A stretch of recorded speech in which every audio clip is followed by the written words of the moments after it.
Tu es assez active aussi, sur les réseaux, sociaux. Mmh. Mais au-delà du rayonnement de ton activité professionnelle de consulting, je trouve, sauf si je me trompe, que tu t'investis aussi un peu pour le partage des connaissances, de ton milieu d'expertise. Mmh. Pourquoi tu le fais et qu'est-ce que ça t'apporte de communiquer sur les réseaux, toutes ces connaissances, là?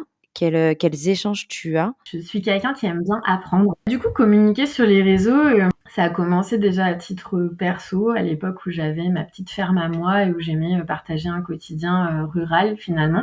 Et puis, bah, comme, je sais pas trop cloisonner les choses, je parlais souvent de techniques agricoles et j'avais beaucoup de questions, beaucoup de retours là-dessus. J'aime bien partager parce que, bah, moi j'aime bien, justement consulter, des comptes de personnes qui transmettent des choses. Je trouve ça chouette. Alors c'est pas les seules sources d'informations qu'il faut avoir bien sûr, hein, c'est parce que les réseaux, il y a de tout. Mais ouais, j'aime bien partager, transmettre, me dire que de temps en temps, vulgariser, certaines petites choses, ben, ça peut permettre de débloquer des points de vue, de donner envie d'aller plus loin, de comprendre un petit peu mieux le monde biologique qui nous entoure dans le milieu agricole. C'est vraiment ouais, une grande passion pour les plantes, pour la biologie, pour la zootechnie, les animaux. Et je trouve ça chouette de partager ça. Ça me permet de nouer plein d'échanges, alors que ce soit dans le cadre professionnel avec mon activité de conseil, mais aussi des échanges à titre personnel.